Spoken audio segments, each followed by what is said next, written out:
Buenos días. Nos gozamos en encontrarnos hoy juntos para adorar al Señor.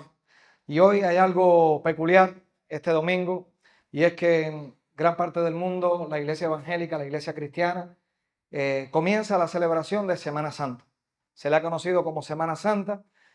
Al domingo de hoy se le ha llamado el Domingo de Ramos, se le ha llamado el Domingo de la Entrada Triunfal, y es precisamente por la narración bíblica donde se nos describe cuál fue la entrada de Jesús en Jerusalén, o cómo fue la entrada de Jesús en Jerusalén para vivir la última semana antes de la crucifixión. Así que hoy domingo específicamente tomamos en cuenta ese pasaje donde se describe su entrada a Jerusalén.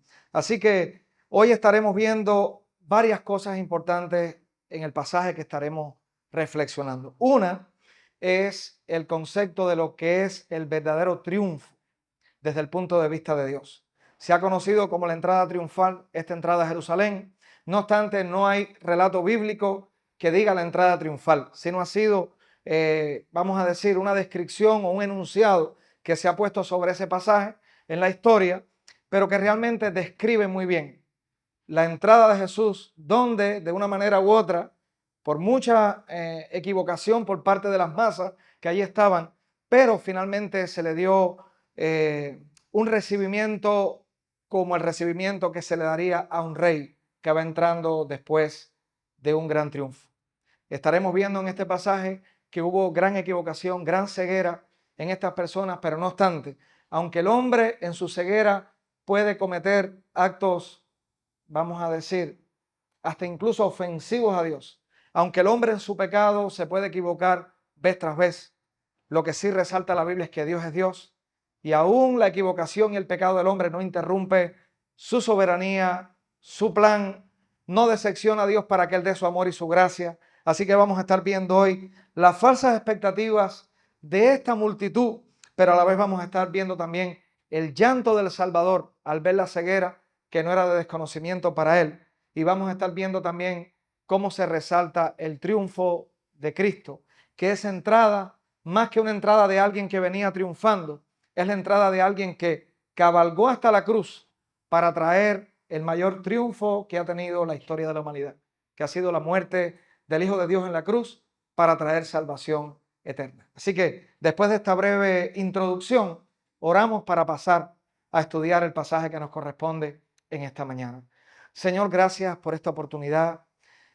Gracias porque tu palabra ha sido revelada para nosotros y en ella podemos conocer quién tú eres, quiénes somos nosotros y cómo ha sido la historia de la redención, cómo ha sido el desarrollo de tu historia, salvando, restaurando, rescatando al hombre de su pecado, de su egoísmo, de su ceguera espiritual. Hoy queremos, al estudiar este pasaje, que no es primera vez que vamos a él, que tú nos muestres, Señor, que alumbres nuestro corazón para distinguir si hay algún rasgo similar al de esta multitud en nuestro corazón.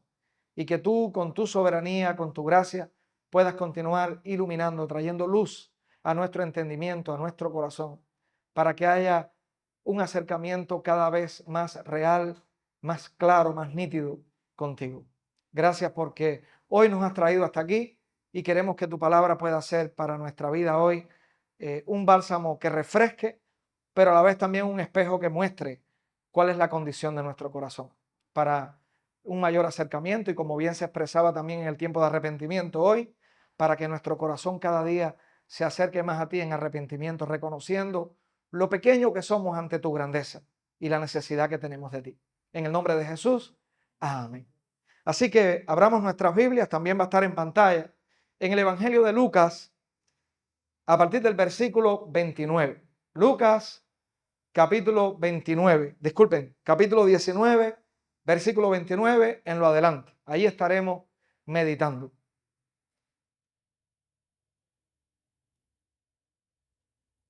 Dice así el texto.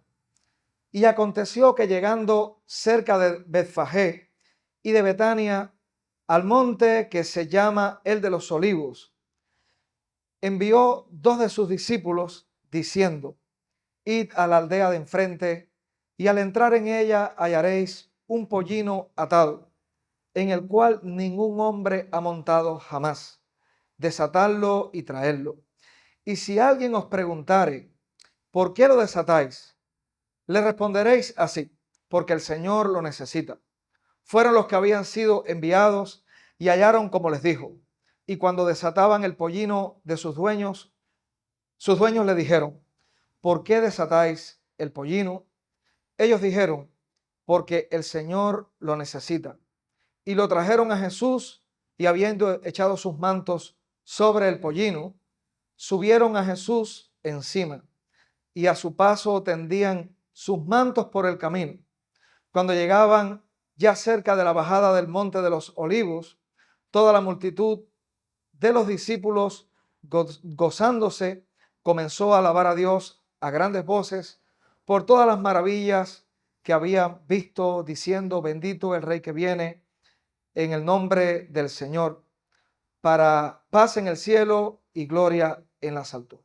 Si fuésemos a otros textos paralelos, en otros evangelios, describe también que cortaban ramas, por eso se le llama Domingo de Ramos, por muchas personas, por las ramas que eran también extendidas como símbolo de alegría, de bienvenida, para recibir. Hay otros pasajes paralelos también que usan la palabra hosanna, que es una palabra que habla de que el rey les salve, también usado como una expresión de alabanza, y palabras que todas fueron emitidas en dirección a la llegada de Jesús. Jesús había ya desarrollado años de ministerio, 3 años de ministerio, y muchas personas tenían conocimiento de los portentos, prodigios, de los grandes milagros y las enseñanzas tan desafiantes que también Jesús había tenido para con todas las multitudes con las que había tenido encuentro. Así que estas personas estaban recibiendo a alguien que sabía que en ese momento tenía prominencia, impacto, influencia, que era alguien que sus palabras hacían que los corazones pudieran arder cuando eran emitidas sus palabras de sabiduría, que aún los líderes religiosos de ese tiempo sentían gran tensión en su corazón y en sus mentes cuando las palabras de Jesús desafiaban cualquier argumento, quedando ellos completamente desarmados ante los intentos de frenar el ministerio de Jesús. Así que, haciendo una observación cultural, histórica de este momento, toda aquella ovación por aquella multitud eran el reflejo o la señal de una multitud que reconocía a un rey que entraba triunfante. La descripción que se hace en este pasaje, más los otros pasajes paralelos de los demás evangelios, eso es lo que describe. En el mundo romano, un triunfo, ¿cómo podríamos decir? Esta cultura judía, helenística, estaba muy permeada por toda esta idea romana, también griega. Un triunfo de un rey que llegaba de la guerra se hacía precisamente con un desfile que mostraba, por una parte, los prisioneros de guerra, el botín también que se recibía de esa guerra, y también posiblemente carruajes ostentosos que mostraban toda la riqueza que servía de soporte para poder hacer un embate hacia enemigos y poder vencerle. Así que Jesús muestra todo lo contrario. Una multitud en ovación, pero Jesús, ¿cómo estaba entrando? De una manera muy sencilla, muy humilde, incluso en vez de carruajes ostentosos y caballos quizás grandes y de, ¿cómo podríamos decir?, de una raza que se ajustara al desfile de un rey. Jesús estaba entrando en un asnito, e incluso ese asno en el cual venía era un asno que era prestado. Es lo que nos describe este pasaje. Así que la entrada de Jesús, como ya decíamos, no fue una entrada ostentosa.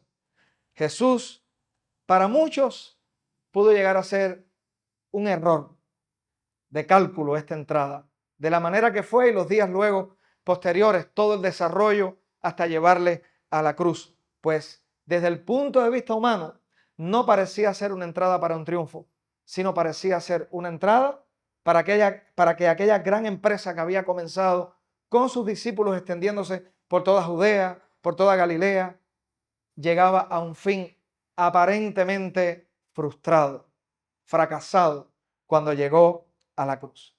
Sin embargo, este tipo de entrada que Jesús asumió ya había sido profetizada siglos atrás. El profeta Zacarías, refiriéndose a la venida del Mesías y a la manera en que llegaría a ser visto por todos, sobre todo en Jerusalén, lo describe de esa manera. Zacarías, para que lo puedan buscar, no va a estar en pantalla. Capítulo 9, versículo 9, dice así. No obstante, regresaremos al pasaje de Lucas. Dice así Zacarías en el capítulo 9, versículo 9. Alégrate mucho, hija de Sión, refiriéndose a Jerusalén. Da voces de júbilo, hija de Jerusalén. He aquí tu rey vendrá a ti, justo y salvador, humilde y cabalgando sobre un asno, sobre un pollino, hijo de asna. Así que siglos atrás ya se estaba describiendo cómo iba a ser esta entrada que Jesús en este momento realizaba, que es descrita en este pasaje. Él realmente es el rey. Zacarías lo dice de manera muy categórica, ¿verdad? Escuchen cómo dice: he aquí, tu rey vendrá. ¿Cuáles eran las características que describían este rey? Justo, salvador, humilde y cabalgando sobre un asno, sobre un pollino, hijo de asna. Este era un rey que estaba llegando para realizar la mayor conquista que en la historia se ha podido realizar. Hemos visto a través de toda la historia muchos conflictos bélicos. Hemos visto reinos sobre reinos atacando, usurpando el poder del otro para doblegarlos a su poder y hacer de ellos su esclavo, su siervo, ¿verdad? Hemos visto todo tipo de guerras de poder en este mundo. Lo hemos visto incluso no en el marco de nación a nación, sino que lo hemos visto entre amigos, entre esposos, entre familiares. La guerra no es algo, pudiéramos decir, desconocido para nosotros. En cualquier plano de la vida encontramos que hay guerra de poder. En cualquier plano de la vida, aún en los más íntimos de nuestras relaciones, encontramos que existe la guerra de poder. ¿Quién tiene la autoridad? ¿Quién tiene la palabra que prima? ¿Quién tiene el último criterio? ¿Estoy equivocado o es así? Es una realidad, ¿verdad? Entonces encontramos en este pasaje que el rey estaba llegando, pero con una visión muy diferente a la visión que cualquier ser humano puede tener de lo que es la victoria.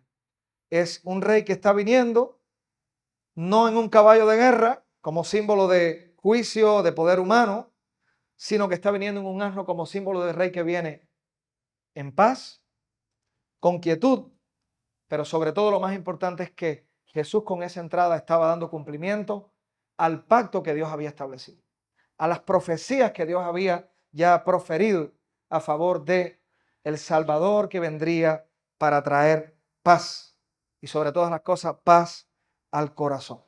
El gran desafío personal que vemos hasta aquí, y ahora veremos el porqué de esta multitud con toda esta expresión de júbilo, que es muy importante. La gran mayoría de los que estaban aquí presentes que en este momento decían Hosanna, gloria a Dios, que expresaban alabanza, después estaban diciendo crucifíquenle. Posiblemente eso lo hayamos visto incluso en muchas de nuestras relaciones, incluso posiblemente aún en la experiencia matrimonial, donde hemos visto que cuando las expectativas son cubiertas o cuando hay expectativas muy altas sobre ti o sobre mí, muchos aparentemente se rinden, muchos aparentemente se entregan, porque están a la espera de todo aquello que de ti puede venir, de todo el bienestar que de ti puede venir hacia él. Pero cuando las expectativas no son cubiertas, usando las palabras del pasaje, nos mandan a crucificar. Y eso lo vamos a ver dentro de un momento en la vida, en la experiencia de Jesús con esta entrada. Aquellos que por un momento dijeron, gloria a Dios, Hosanna, que expresaron palabras de júbilo, que pusieron los mantos sobre el suelo, muchos de ellos al final de esa semana estaban diciendo, crucifíquenme. Y era el grado de ceguera espiritual y las falsas expectativas que había en estas grandes multitudes que rodeaban a Jesús en este momento. Pero para cerrar, este primer punto donde se muestra a ese rey triunfante que viene sin pompas, sin ostentación, aparentemente sin grandes logros a la vista humana, pudiéramos preguntar, ¿qué tipo de poder es el que nosotros buscamos? ¿Qué tipo de poder es el que nos mueve? ¿Qué expectativa tenemos nosotros ante lo que es el poder de Dios para ti y para mí? Cuando hablamos y testificamos de lo que Dios ha hecho en nuestra vida, ¿cuál es el primer testimonio que podemos dar sobre la experiencia que hemos tenido? No, porque después que llegó el Señor, las cosas me van mejor. Dios es bueno porque no me he enfermado más. Dios es bueno porque, no sé, tengo más quietud en mi corazón. Ese puede ser el primer instinto a testificar. Y no está mal que todas esas cosas realmente Dios las puede hacer. Pero lo más importante es mirar la parte más trascendente en la venida de Dios a nuestra vida. El mayor testimonio que tú y yo podemos dar no es la paz que podemos tener aquí en la tierra, no es la armonía que podemos encontrar en los seres humanos o en las relaciones con los seres humanos, no es la prosperidad material que podemos tener, sino es el hecho de que Él nos ha reconciliado con Él, que aquella ruptura, que aquella barrera que impedía que yo pudiera tener una relación con Él completamente fue abolida, porque Cristo en la cruz lo ganó para mí. Así que el mayor testimonio, el más contundente que tú y yo podemos dar hoy es aquel, el hecho de que Dios te ha perdonado, se ha reconciliado contigo, envió a Cristo para que muriera contigo en la cruz. He escuchado a muchos hermanos con tremendo buen sentir que hablan y a veces no lo he escuchado en esta congregación, lo he escuchado en otros lugares.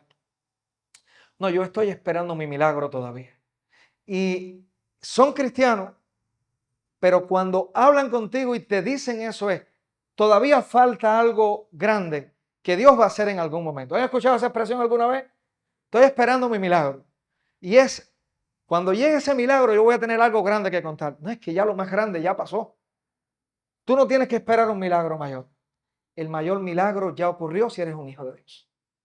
Que Cristo, totalmente Dios, totalmente hombre, porque se hizo hombre, se haya humanado, para reconciliarte a ti de aquel problema irreconciliable, porque tu pecado, mi pecado, nos impedía relacionarnos con Dios.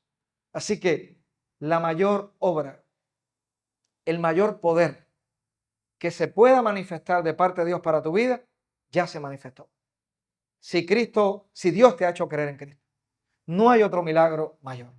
Así que podemos dar muchísimos testimonios, pero ¿cuál es el mayor poder que anhelas y que se ha manifestado en tu vida?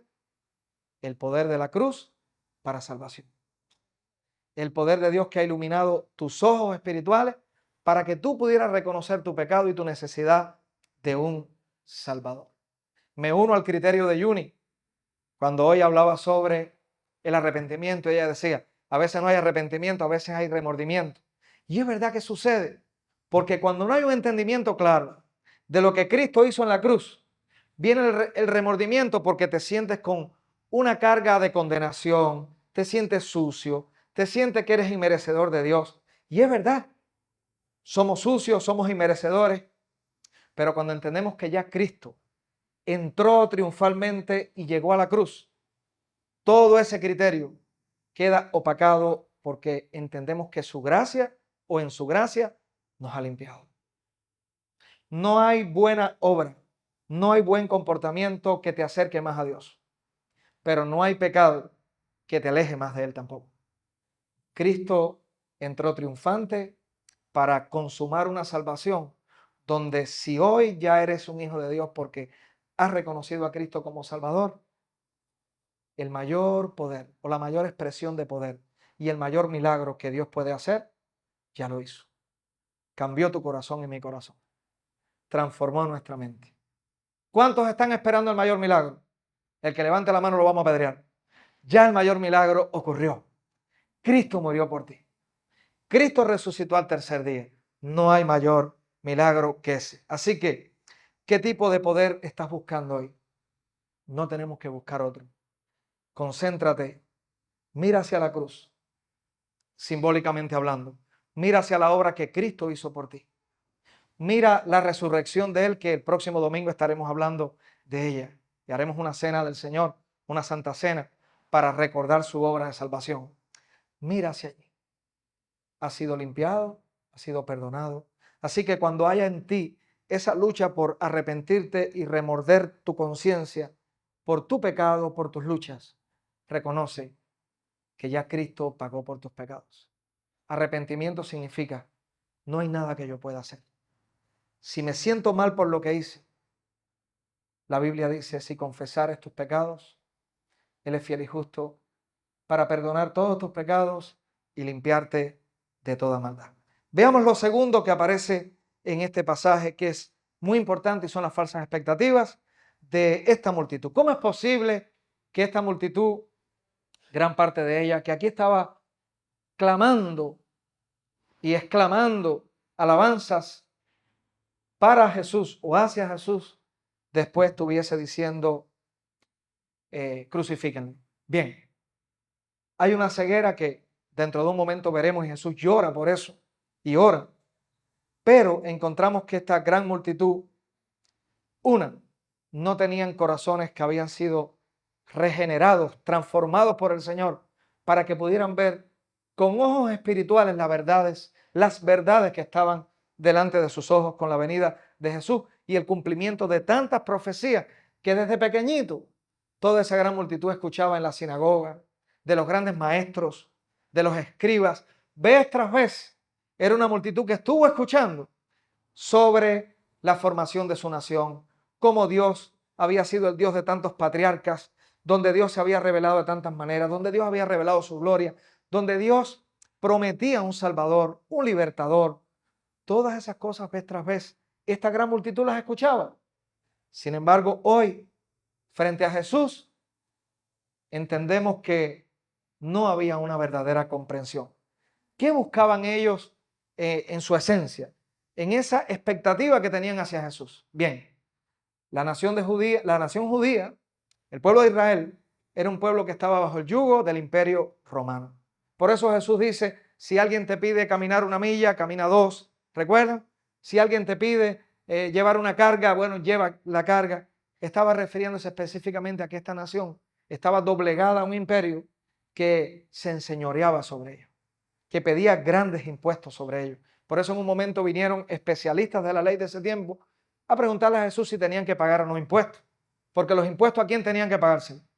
A la nación, vamos a decir, al imperio romano. Entonces, esa era la lucha.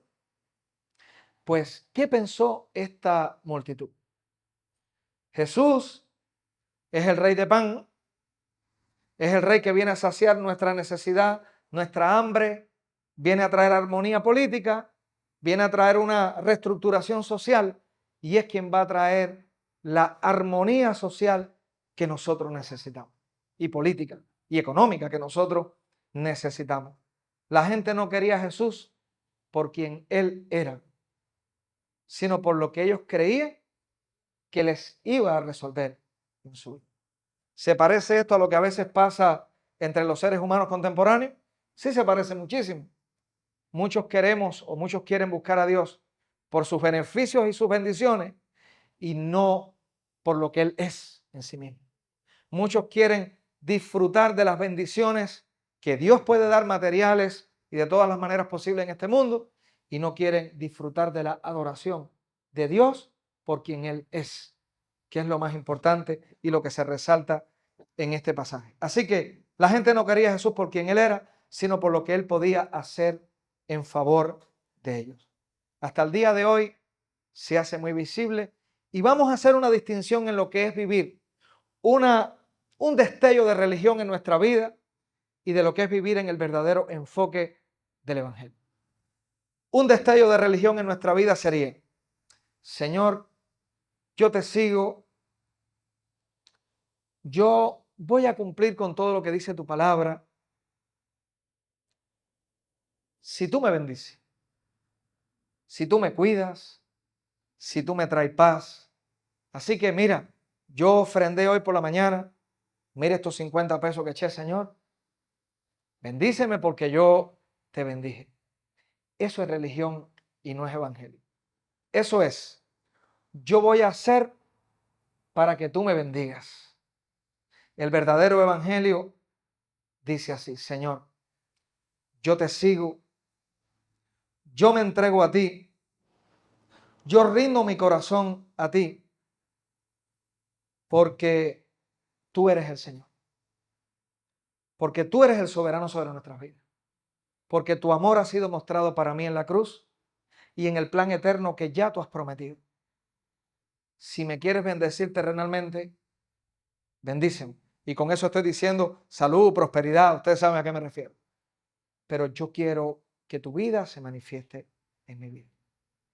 Cristo murió por mí, por lo tanto estoy dispuesto a dar incluso mi vida por el amor de Cristo y el servicio a su obra. Ese es el verdadero evangelio. Sin embargo, encontramos que estas personas en esta multitud en Jerusalén eran, vamos a decirlo de esta manera, diseñadores de reino. En su mente tenían definido un reino. ¿Cómo iba a ser el reino con la entrada de Jesús? No es muy diferente a lo que pasa con nosotros. Nacemos y cada uno de nosotros pasa la vida como buenos arquitectos de nuestras vidas, creando un sueño. ¿Sí o no? Yo quiero que mis hijos sean de esta manera, y si ellos llegan a ser de esta forma, yo voy a ser feliz. La sorpresa es que a veces no son como nosotros queremos. Yo quiero que mi economía, mi negocio se desarrolle de esta manera, y la verdad es que a veces parecen 4 o 5 obstáculos que cambiaron el curso de nuestra historia. Yo ahora con estas amistades que tengo ya desplazo estas, ahora sí encontré a fulano. Pasa el tiempo y te das cuenta que aquellos que creíste que iban a llenar tu tanque emocional, te decepcionaron. ¿Pasa o no pasa? Nos pasamos la vida fabricando reinos, diseñándolos y creyendo que vamos a crear una burbuja en la que vamos a ser totalmente felices. Y la vida te trae sorpresa, sorpresa te trae la vida. Recuerdo que había una canción así, se ríen porque la recuerdan, ¿verdad? Una canción de mi adolescencia, yo creo. Es así. Sorpresa te trae la vida y la vida te trae sorpresa. Nunca las cosas son como nosotros pensamos, o casi nunca. Por mucho que nosotros intentemos garantizar y tener control sobre ella. Así que eso es lo que pasaba con esta multitud. Nos pasa a nosotros también. Así que todos tenemos un pequeño reino que queremos desarrollar. Sin embargo, tenemos que entender que venir al Evangelio es decir, Señor, como dijo Jesús en la oración modelo con respecto al reino, ¿quién lo recuerda? Venga tu reino, hágase tu voluntad. ¿Verdad? Venga tu reino, hágase tu voluntad. Así que una pregunta importante para nuestro corazón. ¿Amas realmente a Jesús o amas lo que Jesús puede hacer por tu pequeño reino? Saben que la distinción es muy pequeñita. O sea, vamos a decir, el cambio de enfoque muy sutilmente puede ser cambiado. ¿Amas a Jesús por lo que Él es? ¿O amas lo que Jesús puede hacer por tu pequeño reino? Cuando Dios no cumple con tu agenda, ¿cómo te sientes? Puedes decir, venga tu reino, hágase tu voluntad y no la mía. Porque todos puede ser que muchos luchemos en algún momento cuando hay algo que se ha roto, se ha truncado y no alcanzamos lo que queríamos. No sé, a lo mejor soy yo el único que paso por eso. Cuando luchas con ansias y llega un punto, es entender quién es Dios para ti y lo importante en cualquier instante de tu vida es que Dios está. Y si realmente eres un hijo de Dios, su reino ha venido a tu vida ya. No importa cuál sea la frustración, la escasez, el fracaso. Una, pedir a Dios que las variables de la vida, aquellas cosas que sí pueden ser cambiadas por ti y por mí, Dios nos ayude a entender el cómo podemos cambiarlas. Porque hay cosas que a veces nos metemos en nuestra ostra de el sufrimiento, el dolor, la sensación de fracaso y no vemos que hay salida, aún en nuestras manos y posibilidades.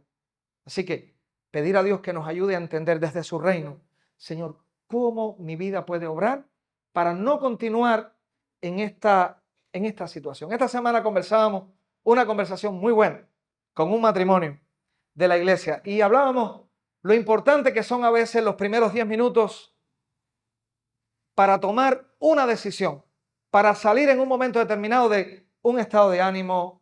¿Sabe? Todos funcionamos de manera diferente según nuestra personalidad y patrones que hemos tenido en la vida.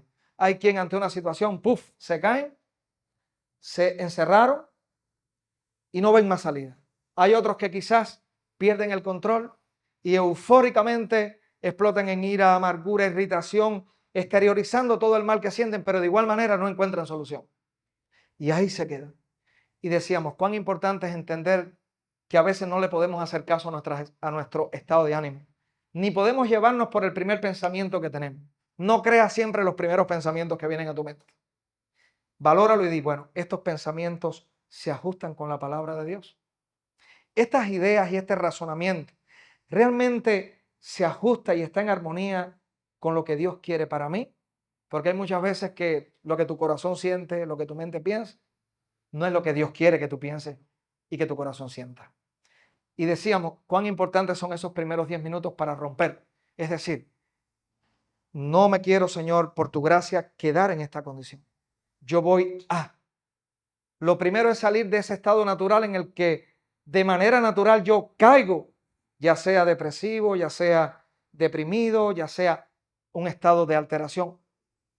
Tengo que salir de ese bache y entender con oración que Dios no te quiere metido en esa ostra. Hay un paso que dar. Y esos primeros 10 minutos, que es posiblemente salir de una habitación y mirar el sol, coger sol y respirar aire, puede ser determinante. En oración, por supuesto. En oración. Así que, cuán importante es entender, mirando a tu corazón, que cuando Dios no cumple tu agenda, tus expectativas, tu plan, siempre entiende que Él tiene un plan mejor. ¿Cuál es? Que Dios nos ayude. Y hay momentos, usando a Job, donde no tendremos un entendimiento de por qué estamos en la situación que estamos. Luego seguiremos con Job. Pero veremos que Job al final dice, yo de oídas te había oído, más ahora mis ojos te ven. Pedir a Dios que ilumine nuestra mente para entender cuándo hay momentos en que la situación o circunstancia puede ser modificable por mí, apoyándome en otros, y cuando el recurso es otro, porque realmente hay situaciones de las que no puedo salir. Hay circunstancias que Dios ha traído a nuestra vida que llevan solamente un cambio de enfoque para poder vivirlas en paciencia, consuelo y espera. Pero lo importante es no quedarte en esa falsa expectativa y esa agenda rota donde se te oscurece la vida y no ves a Dios, su soberanía, su reino y su triunfo en tu vida. Cuidado, mucho cuidado con identificarnos con lo que pasaba con esta multitud. Esta multitud buscaba, y escuchen bien esta manera de ilustrarlo, un Mesías funcional. Un Mesías que respondía por fórmulas. Si Cristo llegó, entró a Jerusalén, eso significa que el poder romano se cayó. Si Cristo llegó, tendemos los mantos, sacamos la rama, gritamos Hosanna y le decimos bienvenida, nuestra hambre se terminó. Dios no obra por fórmulas. Voy a la iglesia, ofrendo, ayudo a un necesitado, Dios me va a bendecir. Ya sabemos lo que queremos decir. Fórmulas. Y a veces puede ser que sin darnos cuenta nuestro corazón religioso, marcado por toda la historia e idiosincrasias de la vida, puede ser que pensemos que hay fórmulas así en el Evangelio. No las hay. La fórmula sería, Cristo murió conforme a las profecías, resucitó al tercer día, como estaremos enfatizando la próxima semana. Hay un llamado a arrepentimiento para todo aquel que reconoce su condición de pecador. Y a partir de ahí, si hay un arrepentimiento y un recibimiento de Cristo como Salvador, hay perdón de pecados, hay vida nueva en Cristo, y de ahí en lo adelante Dios va a comenzar a trabajar en nuestro corazón, en nuestra mente, y por añadidura, Dios puede traer miles de bendiciones a la vida. Eso sería la manera correcta de mirar las cosas. Así que los que querían a Jesús, lo que querían era que Jesús arreglara sus problemas externos y temporales. Así que, mis hermanos, ¿cuál sería aquí la psicología, los principios de la gracia? Un rey que no demanda, sino que vino a entregarse. En un mundo de reyes que exigen ser servidos los reyes, Jesús entró para servir. Todo lo contrario. El asno es un símbolo de que Él no viene para forzar ni aún nuestra obediencia, sino Él vino para conquistar nuestros corazones, para que vivamos en una obediencia por amor, por una entrega gozosa cuando entendemos lo que Él hizo por nosotros.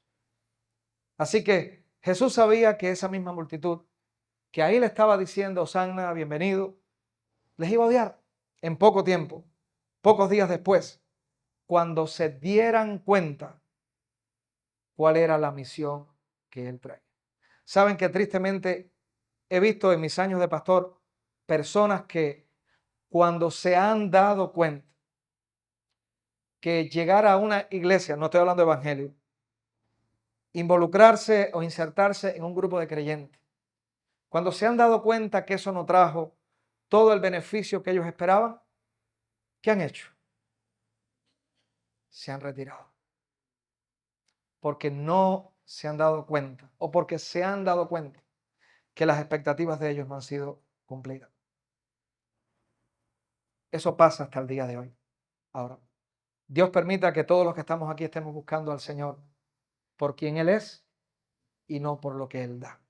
Como decía Jesús, busquemos primeramente el reino de Dios y su justicia, y todas las otras cosas serán añadidas.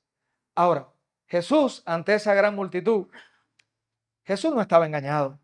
Jesús no estaba falsamente exaltado y vivía engañado un gozo falso. Jesús estaba claro que esa multitud estaba totalmente desenfocada en sus expectativas. Sin embargo, siguió cabalgando hacia la cruz. Siguió en dirección a la cruz.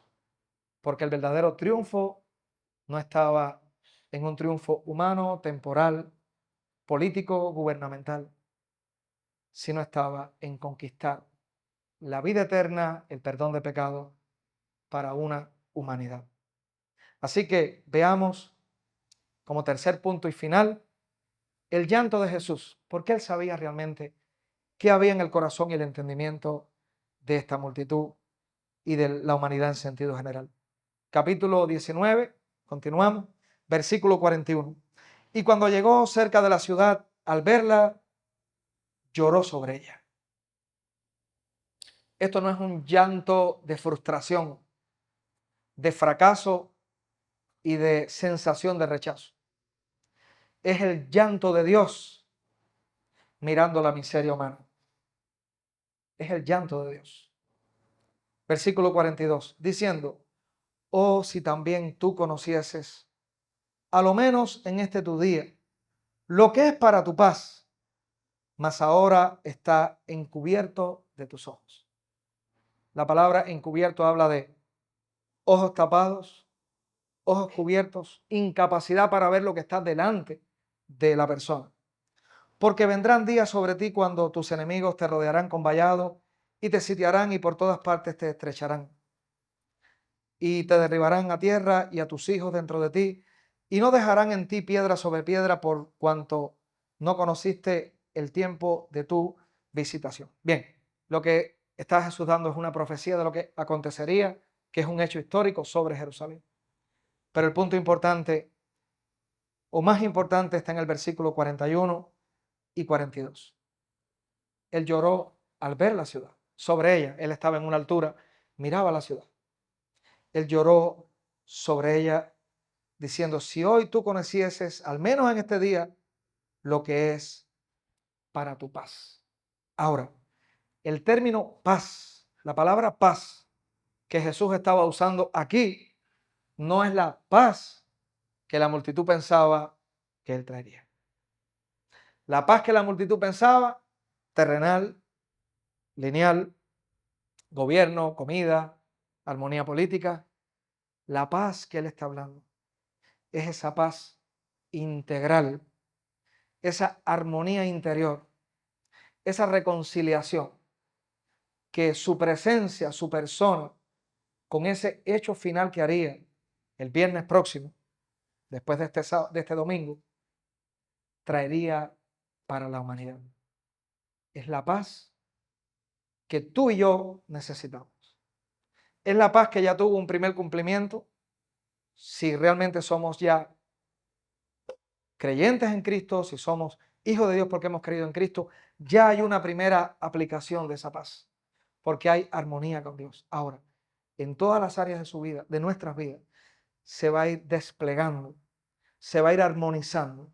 Esa paz va a ir dando forma a toda nuestra vida a medida que, caminando con el Señor, en una comunión con Él, con un entendimiento mayor cada día de lo que Cristo hizo por nosotros.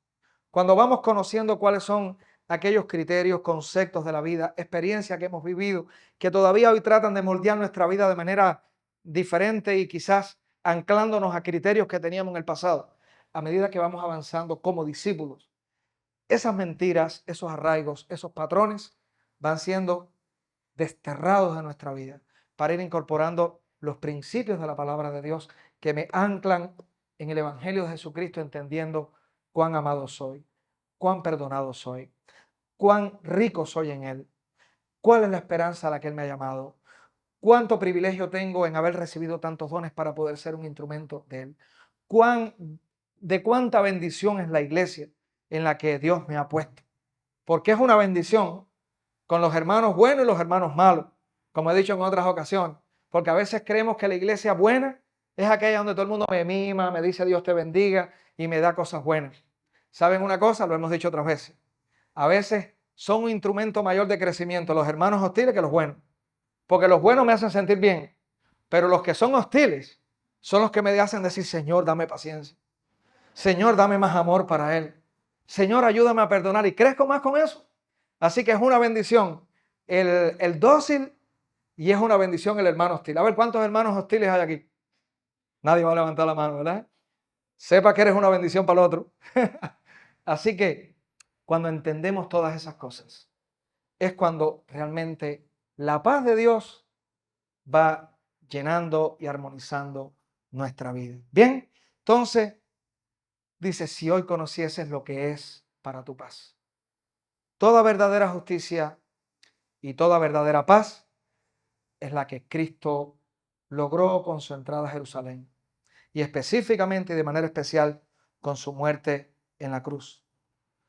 Aquí entendemos entonces con este llanto de Jesús que aun cuando estaba profetizando sobre Jerusalén, que iba a ser destruida, que todo iba a ser aplastado, Jesús no lo está haciendo, y muy importante entender esto, Jesús no está juzgando con placer. Jesús no está diciendo ustedes van a ser destruidos y no lo está diciendo como a veces el corazón del hombre obra cuando dice te va a pasar esto por lo malo que ha sido, pero lo estás diciendo con satisfacción porque vas a sentir placer del mal que el otro va a recibir como castigo. Jesús ni eso lo estaba haciendo así, porque ese llanto está indicando que había un lloro, había un lamento, porque aún ese corazón de misericordia no se placía en que Jerusalén fuese destruida y con ella sufrieran todos sus habitantes. Es un llanto, unas lágrimas de misericordia. Cuán importante es tomar eso como un principio para nosotros también. Importante. Así que, mis hermanos, yo quisiera, antes de dar paso final, que leyéramos un texto que nos describe la ceguera espiritual vista para todos los hombres. Cómo Dios describe hoy la ceguera espiritual en aquel que no ha sido regenerado por el Señor. 1 Corintios capítulo 2 versículo 14 dice así: pero el hombre natural no percibe las cosas que son del Espíritu, porque para él son locura y no las puede entender porque se han de discernir espiritualmente. Muy interesante este texto, porque este texto es lo que cierra la descripción de lo que pasaba con aquella multitud. ¿Qué eran? ¿Hombres? ¿Cuál es el apellido? Eran hombres naturales. No habían percibido las cosas que son del Espíritu.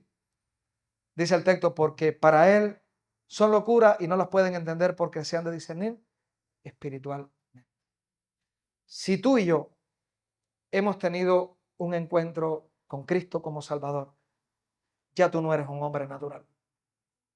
Aunque haya momentos de episodios de ceguera, aunque haya muchas cosas que todavía no hemos entendido a plenitud, porque me pasa, voy a la palabra de Dios, leo un buen libro y a veces digo, esta verdad siempre había estado a mi vista y yo no lo había visto. ¿Les ha pasado eso?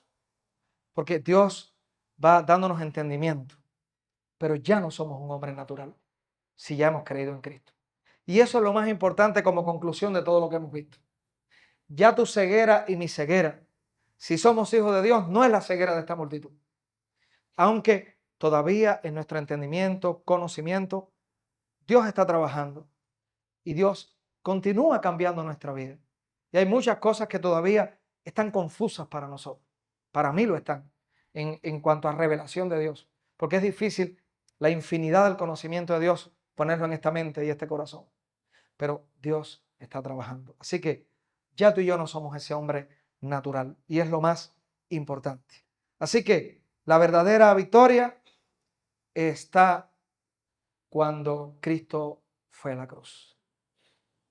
Hoy te gozas en esa victoria y todo lo que eso implica para ti y para mí. Así que el trono terrenal de Cristo en este momento y en su acto de salvación no fue un trono de oro con un cetro, con una gran manta roja, ¿me entiendes lo que digo? Con cortinas, con bordes dorados. ¿Cuál fue el trono de Cristo en su ministerio terrenal? La cruz fue su trono. Ahí demostró su mayor poderío, su mayor grandeza. Así que para ti, para mí hoy es muy importante, porque si lo comparamos con los reinos del mundo es completamente contrario a lo que hoy entenderíamos como un rey triunfante. Para ir terminando, mis hermanos, la entrada triunfal no es un evento espontáneo o un intento fallido de Jesús por ganar un puesto, popularidad o un evento trascendente para la historia. Jesús no entra a Jerusalén para ver qué sucede, para ver cómo se dan las cosas, como diríamos nosotros en nuestro lenguaje muy popular. Es el cumplimiento preciso, detallado de los decretos de Dios para consumar la salvación de nuestras almas. Él entra para ejecutar el plan trazado desde antes de la fundación del mundo. Aun cuando los guardias, y lo veremos la próxima semana, se reían allí debajo de la cruz, a los pies de la cruz, y vemos la crueldad en una expresión bastante grande. Aún ante eso, ni eso se había escapado del plan de Dios.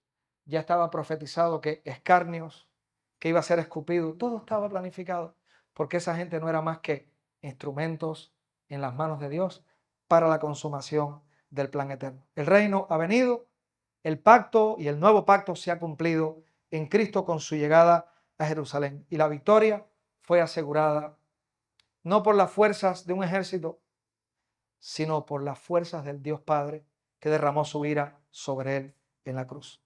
Solo cuando nosotros veamos a este rey humilde perdiendo todo su poder en la cruz, despojándose de su gloria, es cuando nosotros vamos a entender cuál es el verdadero poder que se ha manifestado en tu vida y en la mía. Así que, mis hermanos, para terminar, Jesús no vino para hacer que tu pequeño reino hoy funcione mejor, sino Él vino para rescatarte de la prisión de tu reino y de mi reino. Que a veces el reino que creamos, miren, es con la vista muy corta. Hemos sido puestos, llevados, para que seamos parte del reino de Dios. Tu mayor problema hoy no es político, aunque no entres a las redes sociales. No es financiero, no es relacional.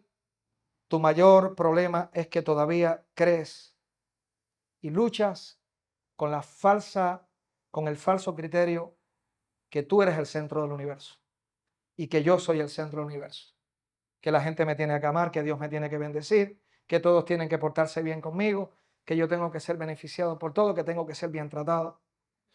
Es importante entender que el centro del universo es Cristo. Y cuando eso sea una realidad cada día más latente en tu vida, verás que vas a caminar con más ligereza. Va a haber mayor gozo.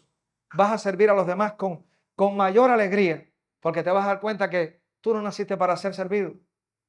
Tú naciste y aún más, tú fuiste salvado para servir y ser un instrumento de Dios. La entrada triunfal no muestra que Dios es lo suficiente amoroso como para decir no a nuestras peticiones egoístas, sino para poder decir sí a nuestra salvación eterna, que ya ha sido efectuada en ti y en mí, si hemos creído en Él como Salvador. Que Dios les bendiga. Oramos y terminamos. Señor, gracias por este tiempo. Gracias por tu palabra. Gracias por la posibilidad de ir a ella y meditar. Gracias porque la entrada de Cristo como Rey triunfante no es la entrada de un rey que viene a buscar un poder político, una estabilidad social, ni una mejor estructura económica, sino es aquel que vino para traer salvación a nuestras vidas. Entendemos también que esa salvación y esa paz integral por la que Jesús oró cuando miró a Jerusalén, hoy se está haciendo realidad en nosotros, aunque de manera todavía parcial, porque hay muchas áreas de nuestro corazón que van alcanzando madurez, van alcanzando santificación. Pedimos, Señor, que nuestro reino, que tu reino pueda cada día ser más manifiesto a nuestra vida. Como decía Jesús, venga tu reino, hágase tu voluntad, tanto en el cielo como en la tierra. Queremos que en cada área de nuestro corazón tu reino sea implantado, tu reino tome el control. Ayúdanos a entender las áreas donde todavía, como hacedores de reino, como fabricantes de reino, todavía quizás de manera egoísta e incrédula, estamos tratando de guardar espacio para sueños egoístas y banales. Y ayúdanos a entender lo importante que es dejar que tu verdad, que tu presencia cada día invada nuestra vida y seamos rendidos completamente a tu palabra y a tu presencia. Gracias por este tiempo. Bendice a cada hermano mío presente, permitiendo que puedan crecer en sabiduría, que puedan crecer en madurez y que puedan cada día mirar hacia afuera y entender que tú les has dado una misión de esta realidad que han experimentado, llevarla a tantas personas que aún están completamente en su ceguera como hombre natural que no perciben las cosas que son del Espíritu. Gracias por este tiempo. En el nombre de Jesús, amén.